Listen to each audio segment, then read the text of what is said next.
Boa noite, meus irmãos. Boa noite para todo mundo que está aqui. Falando bem, de uma maneira bem igreja mesmo, que a graça e a paz do Senhor Jesus seja com todos vocês. Eu espero que você que está assistindo essa mensagem, eu não sei quantos são, mas eu espero que essa mensagem encontre você bem na sua casa, que encontre você bem com Cristo, e se por acaso você não está bem ainda, se você não está bem com Cristo, se tem passado por momentos turbulentos, se porventura você tem inclusive fugido do Senhor e de ouvir a voz do Senhor, hoje eu espero que o Senhor Deus fale ao seu coração. E que o Senhor Deus fale principalmente ao meu coração essa noite, ao coração de todos os que estão aqui. Certo? Pouco a pouco a gente tem voltado a uma espécie de normalidade, que é diferente de antes, mas a gente tem voltado. E eu sei que o Senhor ele tem muito a fazer ainda, que Ele tem muito planejado ainda para essa cidade. E que, pela graça de Deus, nós somos e seremos participar dessa obra que o Senhor Deus está fazendo aqui. E você que está assistindo com a gente, seja aqui no Facebook ou no YouTube, hoje ao vivo, no YouTube não está passando, mas depois no YouTube, eu quero que você saiba também que você presencia algo especial que o Senhor Deus tem feito, que é essa possibilidade da gente pregar para mais e mais pessoas de maneira mais ampla o Evangelho. Ainda que todos esses movimentos culturais anticristãos tenham crescido largamente nos últimos anos, principalmente ao longo dos 3 últimos anos, a gente tem presenciado uma escalada contra a moral cristã, contra as doutrinas bíblicas. E quase toda essa escalada ela se dá com base nos preceitos de que as pessoas precisam ser respeitadas de acordo com aquilo que elas creem, elas precisam ter liberdade para ser aquilo que elas querem, e que o cristianismo é uma crença opressora, que vai dizer às pessoas que elas estão erradas porque elas querem ser felizes de uma maneira diferente daquilo que a Bíblia fala. Nesse sentido, você pode dizer que, sim, tudo aquilo que a gente discorda e que tem um alcance muito grande parece oprimir, né? Assim como nos últimos tempos nós cristãos temos experimentado uma já visível, notável opressão vinda de vários setores culturais da nossa sociedade, de todo mundo, não só do Brasil. E a gente tem experimentado isso. E a gente tem experimentado, talvez a gente não note ainda, mas a gente tem experimentado uma guerra cultural, onde essa guerra cultural não é só entre os tipos diferentes de culturas, mas principalmente aparentemente, entre os diversos tipos de cultura contra o cristianismo, que é uma cultura também. É um conjunto de costumes, de doutrinas e morais, e a gente está dentro disso. Hoje talvez a gente não sinta tão forte, mas em pouco tempo a gente vai sentir. Em pouco tempo vai ser um ato de rebeldia e resistência ser de uma igreja. E na verdade já é. Ser de uma igreja cristã, uma igreja genuinamente cristã, é um perigo muito grande para todos nós que somos cristãos. Ser de uma igreja cristã e viver de acordo com aquilo que o cristianismo prega é um ato de extrema ofensa à sociedade na qual nós vivemos. Inclusive a sociedade que nós amamos. Nós amamos o nosso país.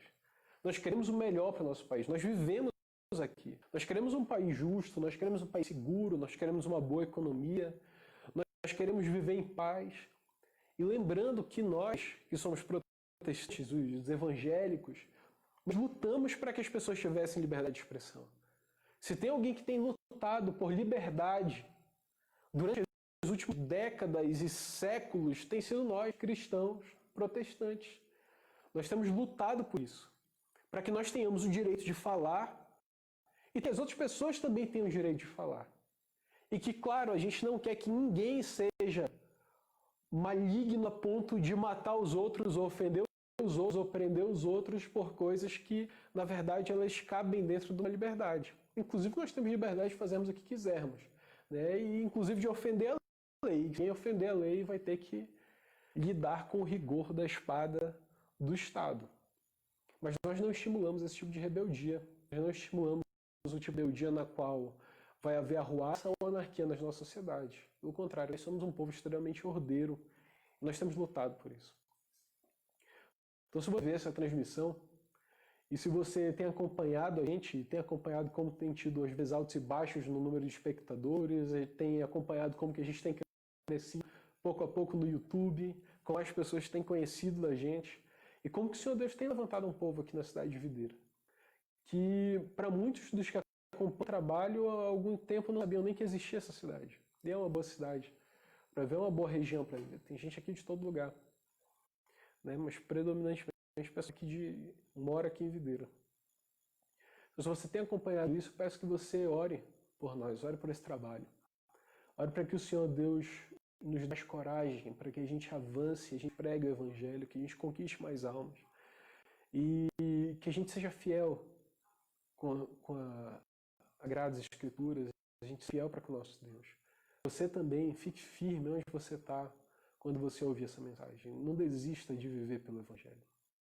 Se você não é um cristão ainda, não se identifica como um cristão ainda, eu lhe convido a viver a melhor vida do mundo. Que ainda que tenha perseguições, ainda somos o povo mais feliz da terra. A gente pode estar chorando, mas a gente está chorando com alegria no nosso coração de saber que em Cristo nós temos salvação. E em Cristo ressuscitaremos no último dia, porque somos o seu povo, filhos de Deus, co-herdeiros com Cristo. Amém? Então eu peço que você abra a sua Bíblia em 1 Coríntios 15, do versículo 50 ao 58. 1 Coríntios 15, 50 ao 58. Se o Senhor Deus permitir, hoje a gente termina a lição desse capítulo, certo? E aí eu vou ter umas 3 semanas de folga, se o Senhor Deus permitir também. E aí nos próximos 3 domingos, eu acredito que vocês vão assistir uma série aí, eu não sei como é que vai ser, mas vai ser 3 sermões, pelo menos, do nosso Mike. Mas eu espero que você acompanhe e que o Senhor Deus abençoe você hoje. Então, 1 Coríntios 15, 50, 58. Certo? A gente vai orar, esse trecho é grande, então você já abriu, a gente vai orar e depois a gente vai ler o trecho. Certo? E aí, então, com a disposição. Senhor Deus, Pai, graças te damos, Pai, por essa reunião, graças te damos por essa transmissão, Senhor. Por esse povo que está aqui, pelo povo que nos acompanha pela internet, Senhor, por aqueles que vão nos acompanhar até no futuro. Senhor, nós te agradecemos, Pai. Pai, nós entregamos aqui o nosso culto ao Senhor, Pai. Agora o nosso culto racional, Pai. E a gente colocar as nossas mentes à disposição de aprender com o Senhor. E nós te agradecemos porque isso também é graça, Senhor. E o Senhor que faz nós fazermos isso, Senhor. E esse é um mistério. Mas nós agradecemos também por esse mistério. Peço, Pai, que o Senhor abra os corações e as mentes daqueles que estão aqui, daqueles que estão nas suas casas, em todos os outros lugares. Pai, que o Senhor não me deixe desviar nem para a direita, nem para a esquerda, mas que eu fique firme na tua sã doutrina, Senhor, e que eu não pregue nada que não esteja em conformidade com a tua palavra, Senhor. Aviva esta igreja, Senhor. Aviva este povo, Senhor. Levanta-nos, Pai. E levanta-te, Senhor, também. Nós pedimos, Pai. Levanta-te, Senhor. E guie-nos, Pai, nessa batalha para a qual o Senhor nos recrutou, Senhor. Nós somos o teu povo, Pai. Nós estamos aqui para te servir, para te conhecer, para te amar mais e para amar os nossos próximos. Nós pedimos isso, Senhor. Abençoe-nos. Seja feita sua vontade nas vidas. Em nome de Jesus. Amém. Amém? Então, nós temos aqui hoje 1 Coríntios 15, do 50 ao 58. Ao longo das últimas semanas, a gente tem feito uma exposição desse capítulo. O tema do capítulo ele é sobre ressurreição. E o apóstolo Paulo ele faz uma defesa histórica, doutrinária, apologética, dogmática e uma defesa prática, aplicações práticas da doutrina da ressurreição para nós que somos cristãos. Nós que somos cristãos, nós somos obrigados a nos identificarmos e aceitarmos a doutrina da ressurreição como algo factual. É verdadeiro. Nós não podemos ter dúvidas disso, e se houver dúvidas disso, nós podemos e temos o dever, não só o direito, de acessarmos a Bíblia para tirarmos as nossas dúvidas. e lermos as Escrituras procurando a verdade de Cristo. Não cada um procurando a sua verdade, mas cada um procurando aquela que é a verdade. Cristo é a verdade. E a verdade está nas Escrituras. Cristo é revelado nas Escrituras. E todos aqueles que abrirem as Escrituras e se deleitarem nelas, e se debruçarem para conhecer mais dela, conhecerão Cristo. No mínimo, conhecerão de Cristo. Mas há uma grande possibilidade que você conheça o próprio Cristo lendo as Escrituras. E fazendo um breve, dessa vez bem mais breve resumo, o apóstolo Paulo ele começa dizendo do evangelho que ele recebeu e do evangelho que ele entregou. Ele faz uma exposição, um pequeno resumo do que é o evangelho. O evangelho é Cristo morreu pelos nossos pecados, segundo as Escrituras. Foi sepultado e ressuscitou ao terceiro dia, segundo as Escrituras. Segundo as Escrituras é que nós cremos em todas as coisas. Ele fala de todas as testemunhas que viram Cristo, ele fala de como ele era pequeno demais, como ele se via pequeno demais para ser chamado apóstolo, mas que não importa se é maior ou menor o que prega, importa que pregue o Evangelho. Ele também faz uma defesa de como que, se nós não cremos na ressurreição, então é vã a nossa pregação, é vã a nossa fé. E que comamos e bebamos, porque amanhã morreremos. E se nós não cremos na ressurreição, e se não há ressurreição de fato, então nós somos os mais miseráveis de todos os seres humanos, porque nós temos crido em algo que não é verdade, e que a morte não será vencida.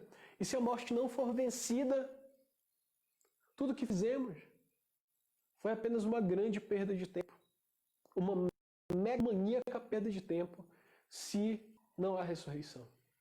Mas há ressurreição. E ele prova que há ressurreição, mostrando inclusive que o reino já está nas mãos de Cristo e que Cristo vencerá todos os seus inimigos, a saber que o último inimigo é a morte, e a morte será abolida no dia da ressurreição. E aqueles que forem ressuscitados não mais morrerão, aqueles que forem ressuscitados para a glória. No entanto, aqueles que forem ressuscitados e não creem serão ressuscitados para a segunda morte. Mas nós que somos do povo de Deus, por quem Cristo morreu, nós seremos ressuscitados para uma vida eterna. Lá onde não haverá mais morte, nem rio de morte, nem lágrimas, nem choro de tristeza. Nada de coisas ruins. E em seguida ele diz de como ele tem vivido crendo, como ele entrega a vida dele à morte todos os dias e como em Éfeso ele lutou com feras. Que a gente sabe que não eram feras de verdade, não eram animais de verdade, mas eram os inimigos do Evangelho que se levantaram contra o apóstolo Paulo para o derrubarem e o matarem. Ainda assim, não calaram o Evangelho. E nisso daqui cabe uma frase que eu vi há alguns anos que diz o seguinte, que o cristão é como um sino. Quanto mais forte você bate, mais barulho ele faz. E assim foi o apóstolo, e assim somos nós. Então, não é pode bater que a gente gosta, que a gente não gosta, não. Mas se bater, o barulho vai ser maior. Mais pessoas vão ser alcançadas, mais pessoas vão...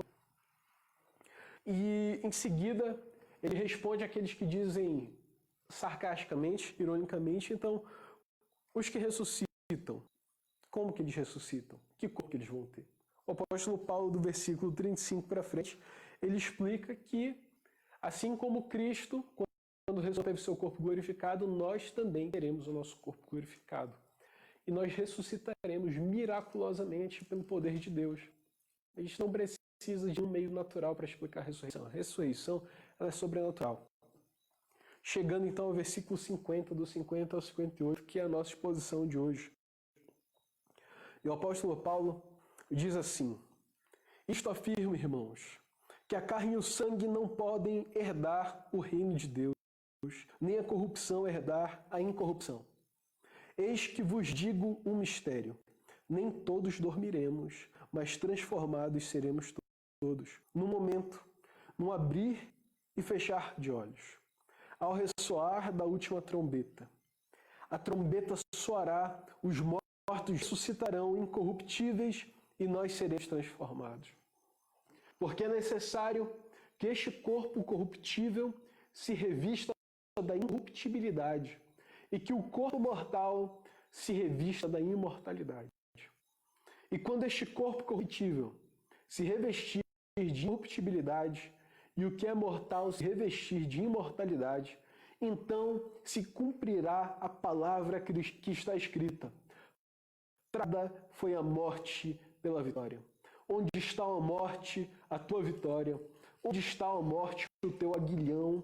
O aguilhão da morte é o pecado e a força do pecado é a lei. Graças a Deus que nos dá a vitória por intermédio de nosso Senhor Jesus Cristo. Portanto, meus amados irmãos, sejam firmes, inabaláveis e sempre abundantes na obra do Senhor, sabendo que no Senhor o vosso trabalho não é vão. Amém?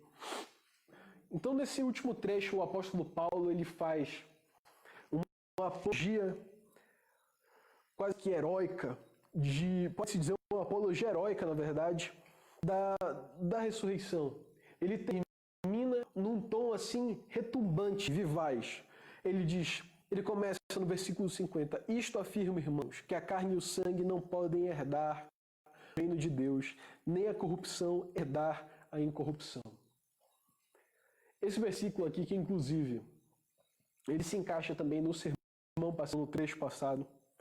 Ele começa dizendo, isto afirma, irmãos, eu afirmo, categoricamente afirmo a vocês que são meus irmãos.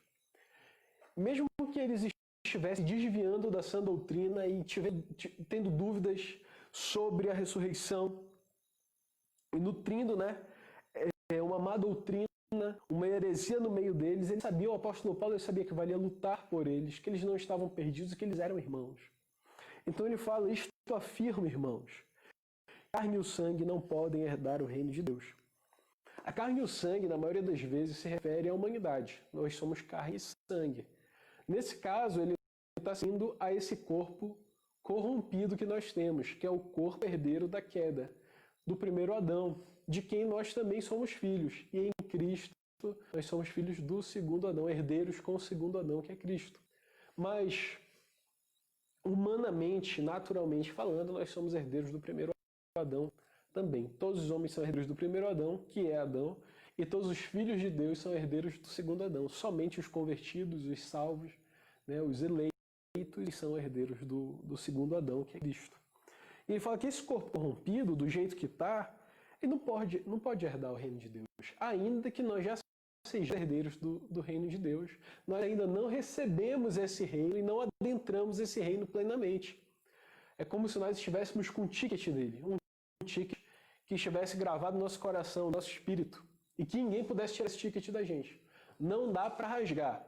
Se alguém diz, mas pode perder a ação, então olha, cuidado para você não rasgar seu ticket. Esse ticket aqui ele é irrasgável, não dá para você perder. Se você recebeu a marca de Deus no seu coração. E como nós estudamos ontem, que nós temos um grupo de estudo aos sábados, nós estamos estudando o livro O Evangelho para a Vida Real, do Jerry Bridges. E no capítulo 13 ele fala que o Espírito testifica no nosso espírito. E há muitas promessas de Deus que testificam e a quais nós podemos agarrar para termos certeza de salvação. Então, se você está em Cristo, você é nova criatura e você é um herdeiro definitivo do reino de Deus. Mas você ainda não recebeu esse reino. E é o que o apóstolo Paulo está falando, que do jeito que nós estamos hoje, nós estamos sendo santificados, mas um dia seremos glorificados. Por isso que ele diz que a carne e o sangue não podem herdar o reino de Deus. Nem a corrupção pode herdar a incorrupção. A corrupção é nós ainda, com traços de pecado, pecaminosidade nos nossos corpos, não podemos entrar no reino de Deus dessa forma. Por isso que ele continua e diz assim, eis que vos digo um mistério. Porque vocês não conhecem e vocês ficam elucubrando sobre coisas que vocês sequer entendem. Não há revelação sobre isso até hoje, mas eis aqui um mistério, uma revelação do Senhor. Você pode dizer então, então o Senhor Deus ainda revela. Sim, Ele ainda revela certas coisas, eu digo aos nossos corações, Ele ainda fala, Ele ainda nos guia. Mas quanto à revelação, no patamar das Escrituras, da inspiração das Escrituras, não há hoje. Não há nada. O cânon está fechado, a Bíblia está fechada, você não vai receber uma mensagem de Deus do Novíssimo Testamento, ou então do Contemporâneo Testamento. Mas o apóstolo Paulo, um homem inspirado por Deus, um apóstolo de Cristo Jesus, ele recebe e ele tem essa revelação. E ele fala o seguinte, eis que vos digo um mistério. Nem todos dormiremos, mas transformados seremos todos. No momento, no abrir e fechar de olhos, ao ressoar da última trombeta, a trombeta soará, os mortos ressuscitarão incorruptíveis e nós seremos transformados. Ele fala, olha, nem todos dormiremos, mas transformados seremos todos. O apóstolo Paulo ele fala como alguém que passaria por essa transformação, por alguém que não morreria, não dormiria, né? O sono da morte. E alguns podem dizer, então o apóstolo Paulo ele dizia que Jesus estava voltando e ele ia estar vivo quando Jesus voltasse? Nós devemos interpretar isso que o apóstolo Paulo cria que Jesus poderia voltar a qualquer momento. E ele esperava, com muito desejo, que Jesus voltasse enquanto ele estivesse vivo. Mas se por algum motivo ele fosse morto, ele sabia que estaria com seu Senhor também. Então ele fala, nem todos morreremos, mas todos seremos transformados. Assim, nós aqui. Os cristãos da igreja primitiva, a maioria deles vivia como se Cristo estivesse às portas. Né? Lá, quando eu era mais novo, lá em Belém, tinha uma expressão que eu ouvia lá, que, olha, Jesus já levantou do trono, e já está caminhando para cá, já está às portas, né? Já está vindo. E se ele levantou ou não, é uma coisa, né? Nós não temos esse tipo de revelação. Mas nós temos que viver como se ele estivesse vindo. Como se ele estivesse ali no céu. Só esperando para ver assim, olha, já está na hora. Como se ele estivesse olhando para o cronômetro e dizendo 5, 4. E há uma contagem regressiva de fato. Ainda que o Senhor Deus ele viva acima do tempo, ele viva na eternidade, todas as promessas, os pactos, as alianças, elas acontecem no tempo. Assim como o Cordeiro de Deus, Cristo, foi morto na eternidade, a execução foi feita no tempo. Foi na magnitude dos tempos que o Cristo veio, viveu entre nós, morreu e ressuscitou. Ele pagou pelos nossos pecados e depois ele venceu a morte como primogênito dos que dormem e como o primeiro dessa ressurreição que nós faremos parte, daqueles que terão o corpo glorificado. Então nem todos dormiremos, transformados seremos todos. Aqui é importante saber que não é só o fato de que nem todos morreremos, que talvez alguns de nós, e talvez todos nós, presenciaremos o Senhor Jesus vindo dos céus. Talvez todos esses que estão aqui na sala, que estão assistindo, talvez presenciem. Talvez sejam somente os nossos filhos. Não se sabe quanto tempo, mas o Senhor sabe. Só que ele está dizendo que, como que vai ser então? Que corpo? Ele ainda está respondendo àqueles que falam, como é que será o corpo deles? Se não pode herdar, como é que vai ser então? Se a gente morrer, como que a gente ressuscita? Como que passando por um processo de ressurreição, todos eles transformados, terão seus corpos glorificados. Os que ressuscitarem e os que não precisarão ressuscitar porque estarão vivos ainda quando Jesus voltar. Esses serão transformados. Eles, de repente, se encontrarão num outro corpo. Mas não é que Cristo reformará o nosso corpo. Ele transformará o nosso corpo. Não é que será um novo corpo. Se é este corpo transformado, ele não vai ser substituído, ele vai ser mudado. Ele vai ser como que mudado de substância. Nós seremos reconhecidos ainda, assim como Jesus conhecido pelos discípulos. Nós seremos ainda nós. Nós seremos ainda humanos. Nós não perderemos a nossa humanidade. Mas nós teremos a humanidade em sua plenitude e em sua incorruptibilidade. Ou seja, não seremos mais humanos corrompidos. E os nossos corpos também não. E esse aqui é o mistério. Porque alguns de vocês podem estar pensando, caramba, isso daqui é uma viagem. Ou então, que coisa difícil de explicar. Talvez isso precise ficar mais claro. Mas eu creio que é um pouco difícil, principalmente num sermão, ainda que seja possível ficar ainda mais claro, e mais claro, e mais claro, de maneira que a gente entenda plenamente. Porque a gente vai entender plenamente isso acontecer. E vai acontecer com você que crê. Vai acontecer com todos aqueles que estão aqui e creem. E com todos aqueles que crerão também. Ele fala, no momento, no abrir e fechar de olhos, ao ressoar da última trombeta. Uma curiosidade muito importante que a gente precisa aprender isso aqui. Eu creio que talvez você pense que não é tão importante, depois eu vou falar, mas eu creio que é bastante importante. No original, o Novo Testamento foi escrito em grego, no original, no momento, o apóstolo Paulo ele escreveu assim, num átimo, A-T-M-O. que é a palavra para átomo. O apóstolo Paulo ele usa esse termo átimo porque átimo era pensado como um momento tão pequeno que ele era indivisível. Então daí nasce a ideia bem lá do passado de que o átomo não poderia ser dividido, né? Essa ideia já ficou para trás há bastante tempo. Mas daí nasce essa ideia. Um pequeno momento, mas tão pequeno que ele não pode ser dividido. Então era como se fosse num átomo. Poderia traduzir dessa forma. Mas foi preferido que se traduzisse no momento, né? Num momento tão pequeno, num abrir e fechar de olhos, numa piscadura. Vocês nem vão perceber. Quando vocês virem, né? Vocês estarão em corpos glorificados. Vai ser muito rápido. Não vai ter alguém para dizer assim, olha, foi assim, tu começou a mudar pelo pé. Não, vai pá! E aconteceu. Como foi? Não sei. Eu sei que foi assim. Já dizia, né? Um grande profeta brasileiro, Ariano Suassuna, que não é profeta, é só uma piadinha, caso alguém tenha entendido. Mas simplesmente foi, ao ressoar da última trombeta. Isso nos remete claramente a Apocalipse. As 7 trombetas, e na última trombeta, a 7ª trombeta, ela ressoou, todas as coisas vêm finalmente ao seu fim. Então nós pensamos, nesse momento, ao ressoar da última trombeta, a ressurreição dos mortos e a transformação deles em corpos glorificados, corpos gloriosos, e aqueles que estarão vivos também, vendo o Senhor voltar, como nós muitas vezes cantamos na canção do Grupo Logos. Ó Pai, eu queria tanto ver o meu Senhor descer, vindo me buscar. Uma música imortalizada na voz do irmão Paulo, da irmã Nilma, que nos deixou, que partiu já. E é assim como aqueles que estarão vivos e verão o Senhor vindo, descendo entre as nuvens com grande glória. E a gente tenta imaginar isso, como em qualquer momento, ou mesmo daqui a pouco, pode acontecer ao decorrer desse culto, ao fim desse culto, o nosso Senhor pode descer, as trombetas podem tocar, e de repente aconteceu todas essas coisas. Sei que isso depende de algumas visões escatológicas, mas pensem que o Senhor está às portas.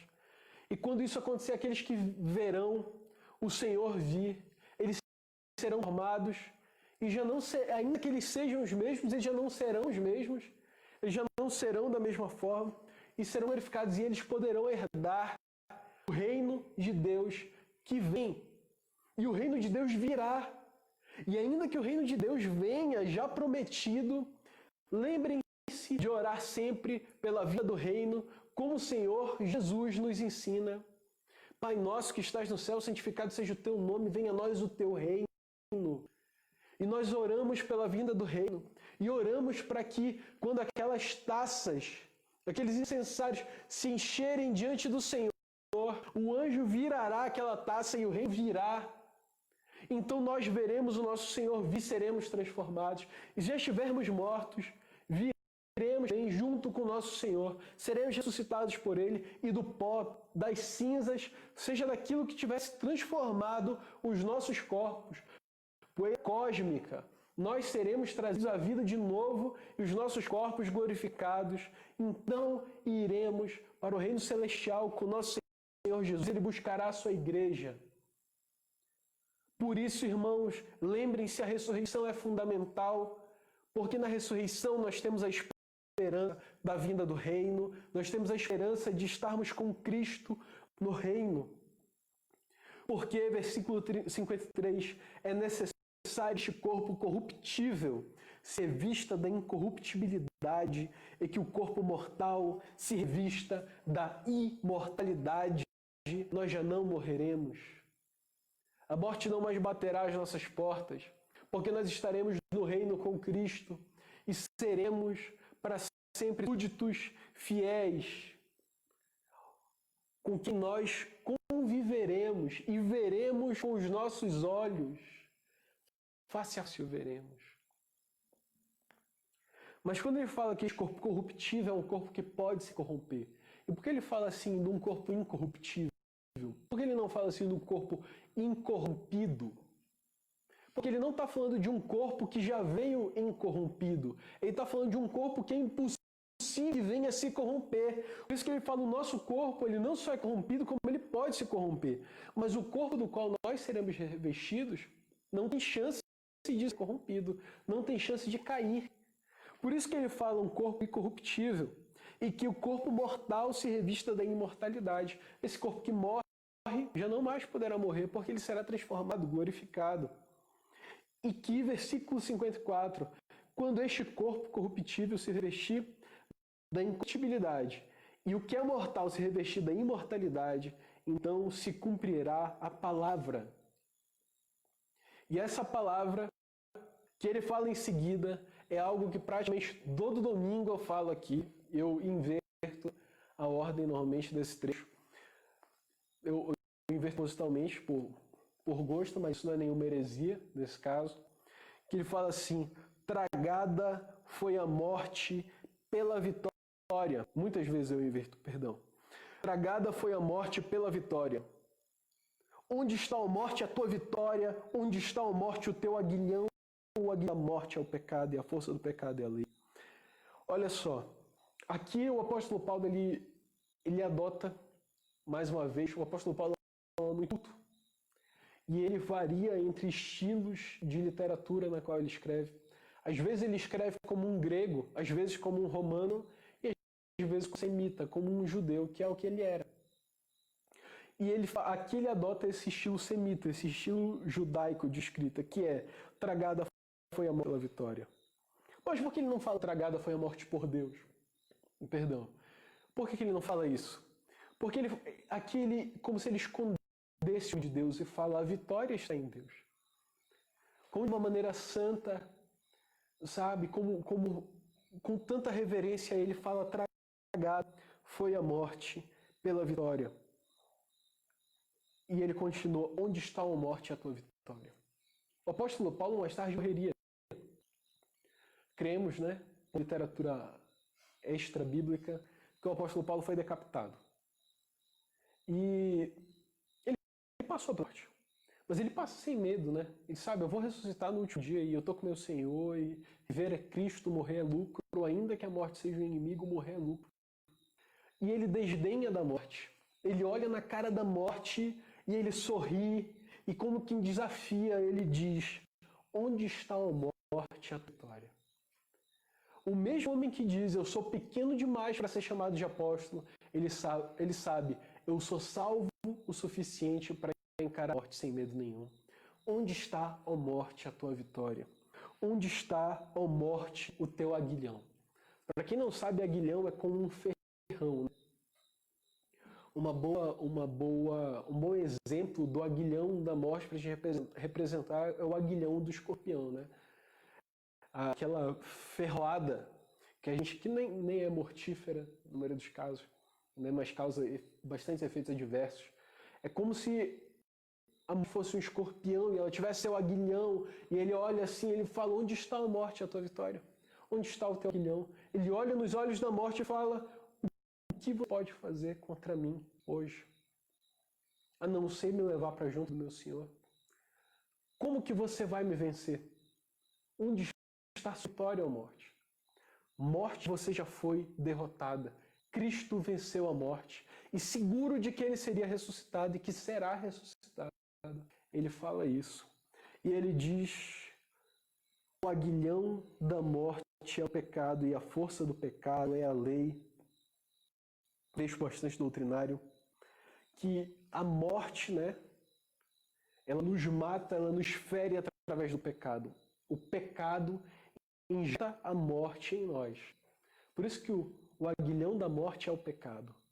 Ela nos ferra, ela nos morde, ela nos perfura com o pecado e nos contamina. Em seguida ele fala, e a força do pecado é a lei. A lei, no entanto, é boa. Ao longo dos salmos nós temos muito dizendo, Senhor, eu tenho prazer na tua lei. A tua lei me é agradável, Senhor. Agradáveis para mim são os teus preceitos, Senhor. A lei do Senhor.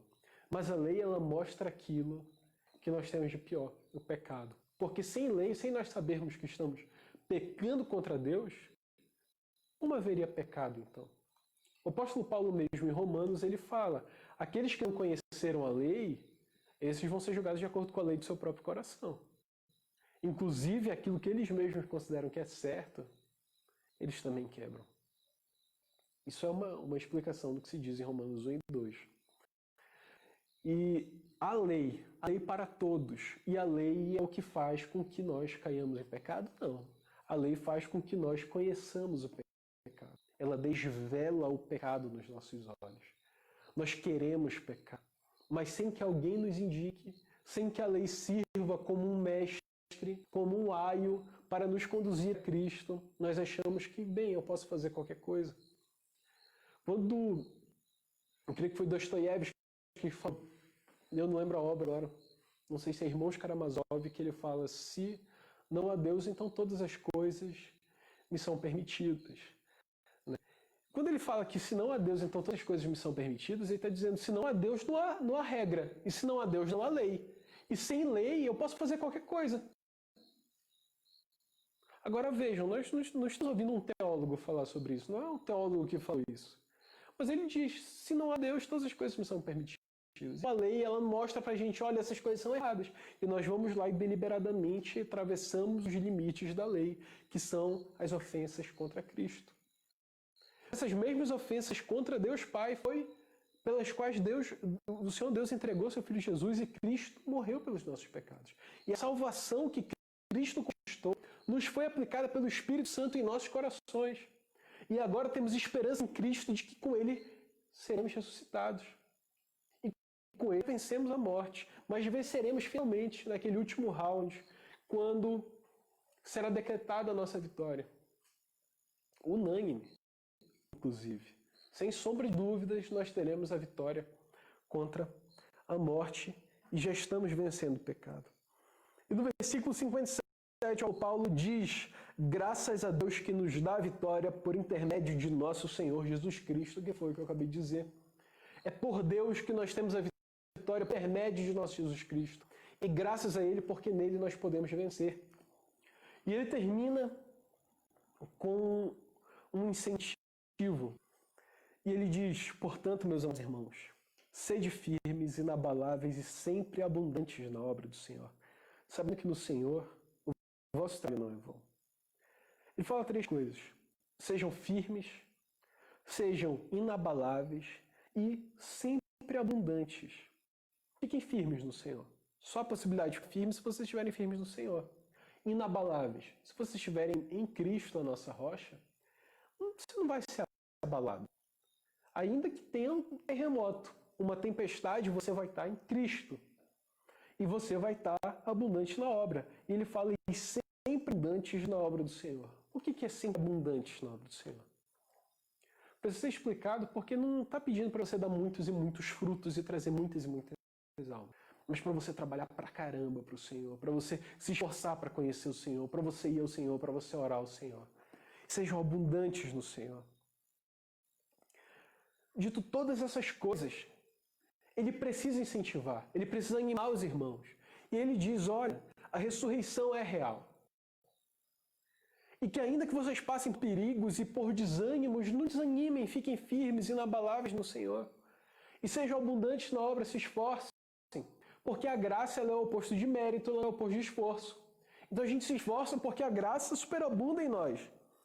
E ele fala sabendo que no Senhor o vosso trabalho não é vão. E o vosso trabalho não é vão, ainda que vocês achem que é vão, ainda que vocês evangelizem, parece que ninguém vem. E ainda que às vezes parece que vocês leem, parece que não crescem tanto. E se esforcem, parece que não dá tanto fruto. E que às vezes parece que as coisas estão regredindo. Mas no Senhor não é em vão. Não há regressão naqueles que estão no Senhor de fato. Aqueles que estão lutando no Senhor. E inabaláveis e firmes no Senhor. Fiquem firmes no Senhor. Por fim, meus irmãos, algumas coisas que nós podemos aprender desse capítulo todo seria que a doutrina da ressurreição ela é fundamental para o cristianismo e que nós precisamos estar firmes nessa doutrina e não duvidar dela. Em segundo, que nós sejamos corajosos e muito esforçados no trabalho para Cristo, sem medo de qualquer circunstância. E ainda que a gente sinta medo, que a gente enfrente o medo, trabalhando diligentemente no Senhor e pregando essa doutrina. Por quê? Porque seremos ressuscitados. Um terceiro ponto é, seremos ressuscitados no Senhor. Ali está a nossa esperança. A nossa esperança não é em nada que nós podemos fazer nessa vida. E não somente para aquilo que Cristo pode fazer para nós nessa vida, mas na ressurreição no último dia. O Senhor quer abençoar muito nessa nossa jornada aqui. Mas as maiores bênçãos estão da ressurreição para frente, que será a consolidação, a consumação do trabalho e do pacto da redenção feito entre a Trindade na eternidade. Por último, fiquem firmes no Senhor. Não desistam, porque no Senhor o vosso trabalho não é em vão. Isso serve para nós, serve para todo mundo que está assistindo. Se você desanimou, se você quer desistir, se você está jogando tudo pro alto, se você não sabe mais o que fazer, peça ao Senhor, diga: Senhor, para mim portas para que eu pregue o Evangelho. Senhor, abra para mim portas para que eu trabalhe para Ti. Senhor, abra para mim portas para que pessoas sejam ganhas, Senhor. E, Senhor, depois que o Senhor abrir essas portas, eu te peço, me faça caminhar por essas portas, porque eu também não sei caminhar por elas, Senhor. E, Senhor, faça em mim todas as obras que Tu queres fazer. Eis a instrumento, Senhor. Toma em Tuas mãos e usa. Porque só assim nós poderemos ser úteis nas mãos do Senhor. Amém? Vamos orar? Senhor, muito obrigado, Senhor, por esse sermão, muito obrigado pela transmissão, muito obrigado por todos os irmãos presentes aqui, Senhor. Obrigado por todos aqueles que assistiram também e os que assistirão. Senhor, aviva os nossos corações, Senhor. Transforma-nos, Pai. Levanta-nos para a Tua obra, Senhor, e não nos deixe desistir, Senhor. Dá-nos coragem, Senhor, dá-nos ânimo. Envie-nos, Pai, para onde o Senhor quer, Pai. Faça de nós aquilo que o Senhor quer. Esforça-nos, Senhor. Converta-nos e seremos convertidos, Pai. Eu te peço, Pai, em nome de Jesus, abençoa esta igreja, livra-os todos dessa doença também, Senhor. Pessoas que não vieram hoje, os que precisaram ficar nas suas casas, Senhor, os que precisaram ir para outros lugares, Pai. Guarda-os, Senhor, proteja-os, nós pedimos, em nome de Jesus, meu Pai. Amém, Senhor. Meu irmão, se você ouviu essa mensagem, o Senhor Jesus tocou o seu coração de alguma forma, se você precisa conversar com alguém, se você quer entregar a sua vida a Cristo, se você quer conhecer mais da igreja, mande uma mensagem para a gente, procure a gente, seja por WhatsApp, pela nossa página do Facebook. Se você conhece a gente, se não conhece, mande mensagem para a gente. Está à disposição. Fique firme no Senhor, entregue sua vida ao Senhor, se você é ainda um convertido ou não, e não tenha medo. Siga firme no Evangelho, amém? Também ajude a gente curtindo aqui, compartilhando a pregação, para que mais pessoas sejam alcançadas, tá bom? E, bem, aqui fica o meu até breve. Talvez, se Deus permitir, eu volte daqui a um mês para as transmissões. Para quem está aqui, a gente vai continuar se vendo. Eu acredito. Se acontecer alguma coisa aí durante esse período, esses 3 meses não, perdão, 3 domingos aí, aconteceu alguma coisa, eu morrer, ou eu não pregar mais aqui, aconteceu alguma coisa assim, saiba que foi um prazer esse período de transmissão. Acho difícil, né? As pessoas, às vezes acontece alguma coisa. É improvável, mas não tão improvável assim, né? Mas fiquem firmes, Senhor, e com saudade de ver mais gente aqui. Bom? Deus abençoe vocês e um grande abraço. Até mais.